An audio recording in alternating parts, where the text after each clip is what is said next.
Now on the CTV News at 5, the Alberta Teachers Union is taking the province to court over the notwithstanding clause.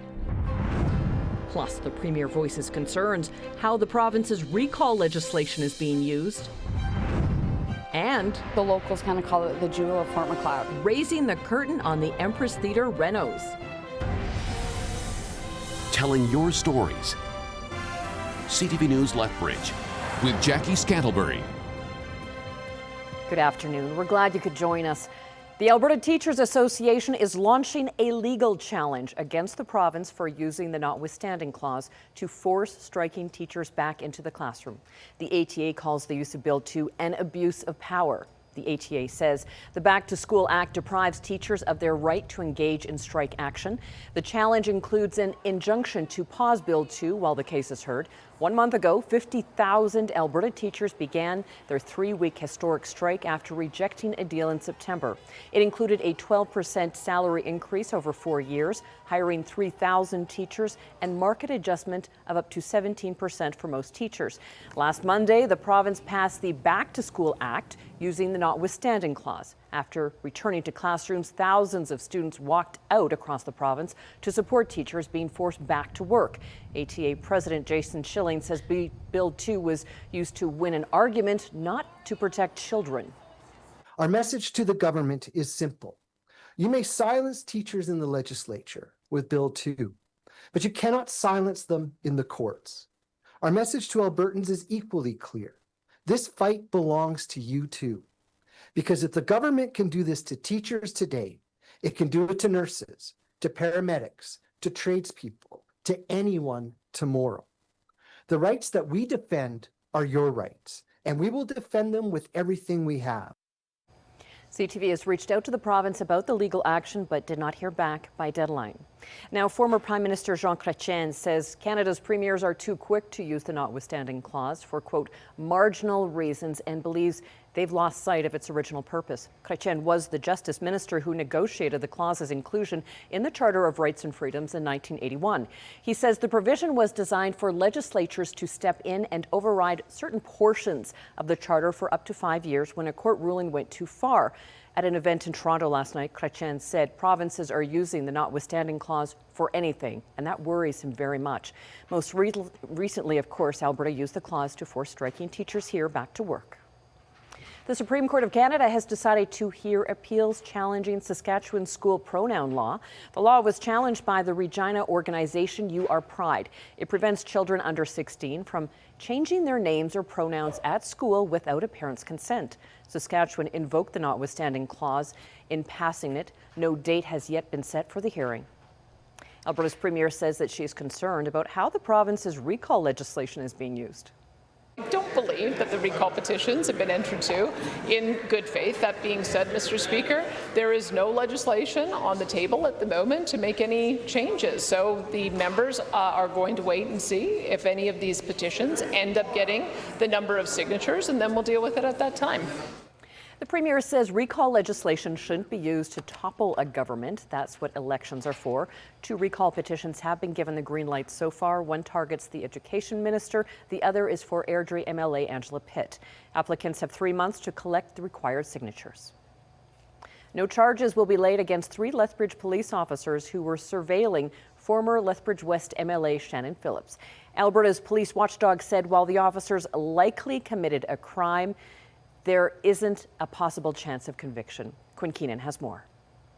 The Alberta Serious Incident Response Team released its report into surveillance of an elected official by 3 Lethbridge police officers. In conjunction with the Alberta Crown Prosecution Service, it was determined no charges would be laid for breach of trust and misuse of computer databases. The report stemmed from a series of incidents in 2017.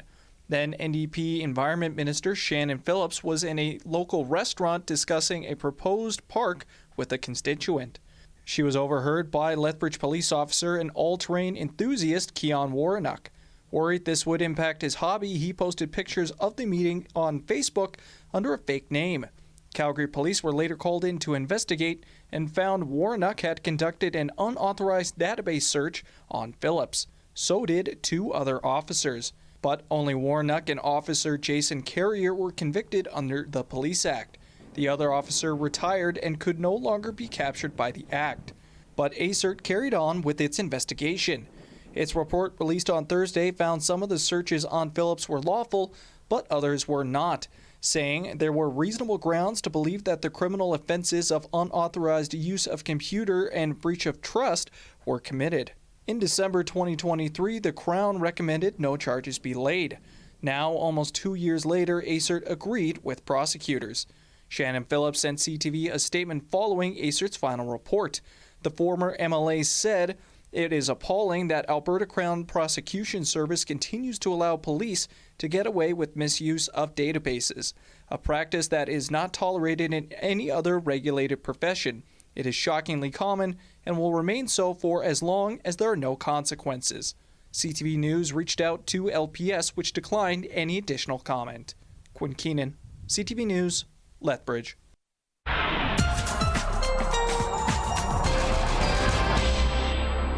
Danielle Savoni, a nice day today and a windy day today. Sure is windy, yeah, definitely. Now, not as bad in Pincher Creek. Maximum gusts so far 63 kilometers per hour. Medicine Hat as well, but 74 for Lethbridge. So yes, beyond breezy for sure. We are looking at somewhat calmer winds in most communities for tomorrow, but tomorrow we have more mixed precipitation on the way. So we'll talk about that coming up. 13 degrees though is the temperature. So this wind has certainly knocked up our temperatures, mainly sunny skies. We're basically on a break right now in between two systems. So we've already had one yesterday. We have one on the way tomorrow. And in between it's windy and warm and sunny. It's 10 in Pincher Creek, 12 in Milk River, 17 in Medicine Hat. Your full forecast is coming up, Jackie. All right, thanks Danielle. And Historic Theater in Fort Macleod is getting set to host its first concert tomorrow night since undergoing a 6-month renovation. The Empress Theater is ready to welcome guests back with new seats, upgraded flooring and washrooms. As Carson Marsouk reports, the large project was mainly funded by the community. It's an updated feel inside a building full of history. The locals kind of call it the jewel of Fort Macleod. The Empress Theater has seen more than $200,000 in renovations be complete, all to enhance the visitor experience. We had the floors completely redone. Initially, we wanted to refinish them, but as they got going into that process, we quickly found out that that wasn't going to work. The floors were just too old. So we replaced the floors.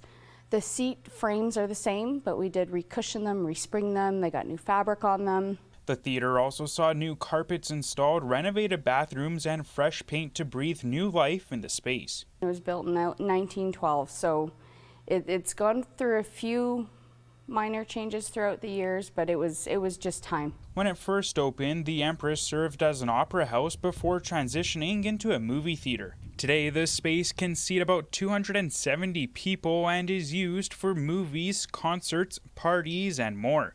To help with the cost of renovations, the Empress launched its Save Our Seats campaign, with more than $200,000 being raised. Our patrons are so grateful to them. We had the government of Alberta help with their grants, town of Fort Macleod, local businesses. We've been really blessed with the amount of charity that people have been giving to the theater, and we couldn't have done it without them. And those in the community say the preservation of the theater is vital for its economy. The Empress not only brings its own patrons to come and enjoy the Empress, of course, but quite often visitors will spend more time downtown visiting the restaurants, doing some shopping before the show, so everyone benefits. While the old seats and flooring is out, Jackie Nelson says the charm remains. It's been a long few months, but super excited to be back in here and to see people back in these chairs. Carson Marsouk, CTV News, Fort Macleod.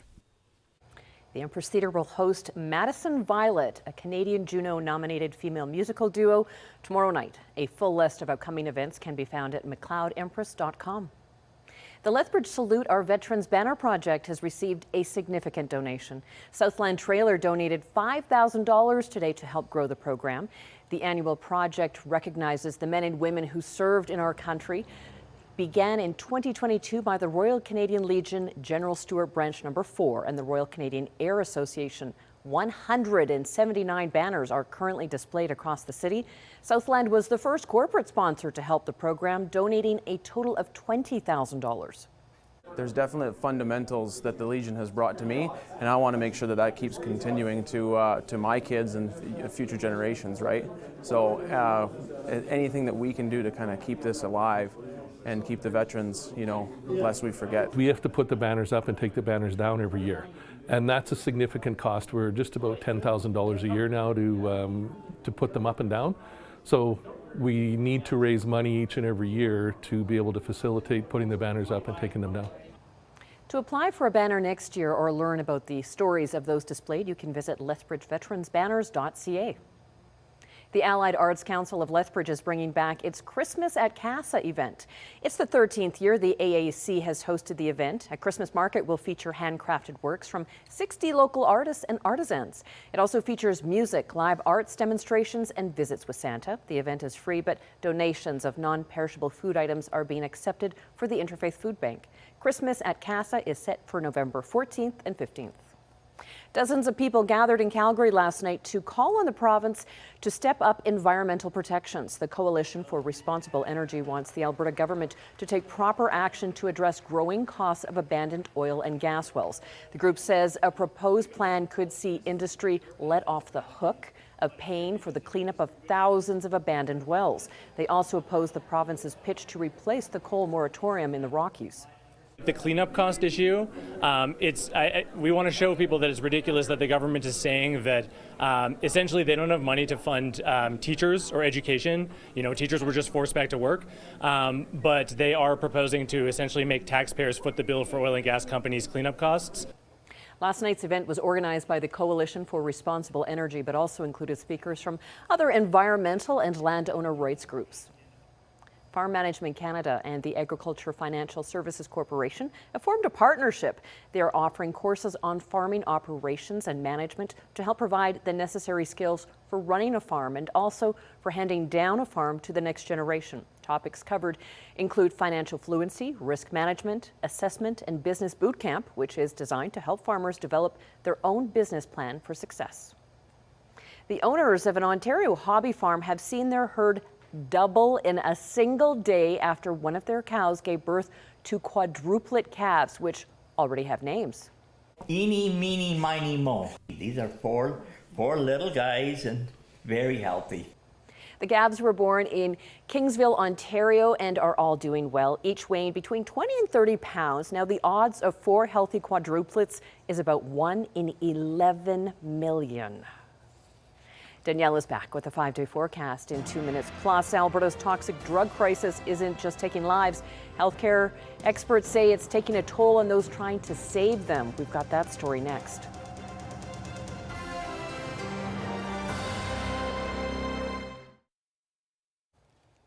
Here's your sky cam facing southwest.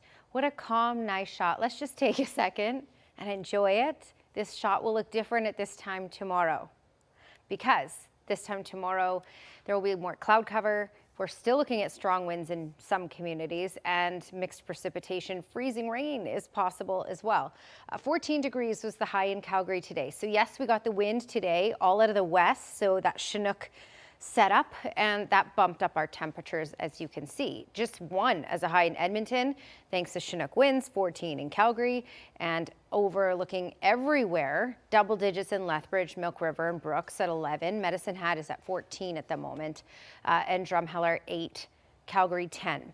Now, with regards to the winds, we're going to calm down on the winds, Calgary to Drumheller, for example, but for the far south, it's going to be another gusty one. In fact, it will still be gusty through the overnight hours for the most part, and then pick up again up to these levels tomorrow.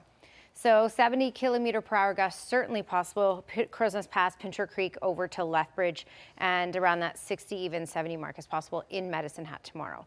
So still windy in the far south tomorrow and dealing with different conditions as well. So you won't see the sunshine as much tomorrow because of this next system. So as you can see, we're on a break. Here's one system. Here's the other. This one will be rolling in, and it's going to create mixed precipitation because of the temperature profile at this time of year where we're at freezing or just above freezing, and in some cases just below. we have the potential of getting rain, snowflakes, and freezing rain with this. So let's fast forward, looking at tomorrow, early in the morning. This is shot at 4 o'clock in the morning.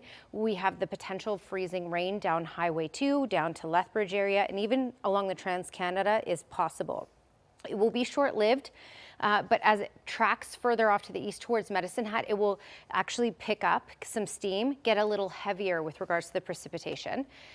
So there could be slippery roads out there at times tomorrow. Keep that in mind. Then behind this, as we get that cold air, as the system develops, it'll draw in that colder air, and this will switch things over to snowfall. And then we're looking at this being out of the way by early Saturday morning. So yes, at times you may even have visibility a little bit reduced in some spots, and the roads may be slick in some spots. We're not looking at huge amounts except for on the BC side, where they're looking at 3 to 7 millimeters of rain overnight tonight in the East Kootenay area, and then about 1 millimeter is possible tomorrow, a high of 8, and still gusting up to 40 kilometers per hour. Currents us past 3 overnight tonight, rain possible. And if you're looking right at towards the BC border, snowflakes are possible, but to the east of that, it should be dry with some cloud cover. Gusts, though, still up to 70 kilometers per hour tomorrow. Similar idea for Medicine Hat. We're looking at that mixed precipitation possible tonight. Gusts tonight, 40 kilometers per hour, back up to 70 kilometer per hour gusts tomorrow. With that mixed precipitation, a high of 6. And same idea for Lethbridge. 8 degrees is our high, gusts up to 70, and that mixed precipitation. Freezing rain is possible as well up until early Saturday morning. Then things clear out. Then we're on a stable stretch, and temperatures will climb into the teens by Sunday.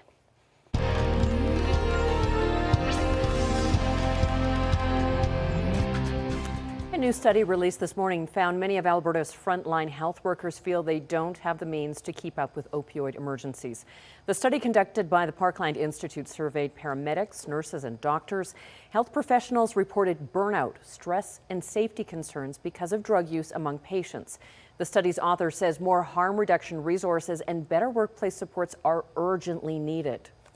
With the closure of lots of supervised consumption sites and other community-based harm reduction services, people have not stopped needing care. What it's done is divert them to the emergency department and to our hospital system. In a statement to CTV News, the province pointed to its Alberta recovery model, saying it strongly condemns actions that make anyone feel unsafe at work and aims to reduce drug use and save lives. Still ahead on the CTV News at 5. The Hurricanes put on a strong performance against one of the best teams in the league last night. Sports is up next.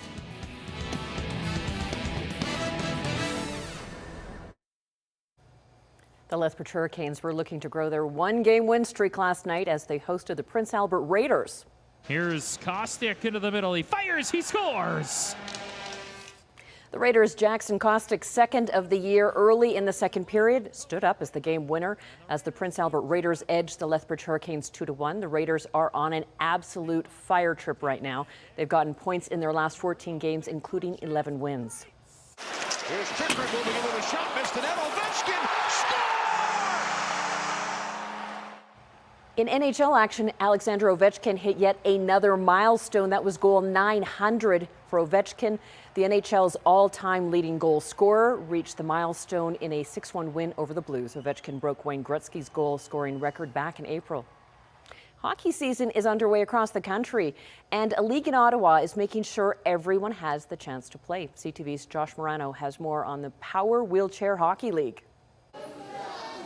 The sound of wheels on the gym floor and sticks clashing signals the start of another season in Ottawa's Power Wheelchair Hockey League. This league has done so much for my sport world, but also for my life. It has gave me a purpose. Schleier is a seasoned vet playing his 13th season of the league. He says he's happy to see it continue to grow, welcoming in more players, staying active, and making new friendships. I just stuck with it because I've gotten better and better, and I've got to see so many people get better and better too. I get to meet other disabled people that are just as athletic and competitive as I am, and I don't know, it's like a little family here. And even a little friendly competition. I do take a lot of penalties, unfortunately. That's the competitive edge coming out. The league welcomes players with varying disabilities, giving them a chance to participate in sport. It gets you out of the house,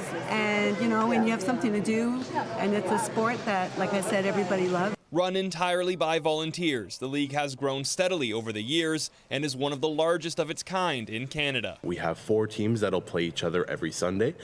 Each team consists of 7 or 8 players around, so we've got 31 players registered right now, which is a fantastic number for our league to be at. We start out as just teammates, but we become like real friendship and like a chosen family kind of way as well. And as the new season kicks off, players say it's not about the wins or scoring, but the feeling of belonging. I love sports, and I would watch my peers and be on the sidelines, and this sport just felt like it gave me confidence in myself that I can do anything that I put my mind to, no matter what challenges I might face. Josh Morano, CTV News. It can be heartbreaking when your favorite professional athlete is traded, but 2 brothers have gone viral for their reaction to a football trade. We've got that story next.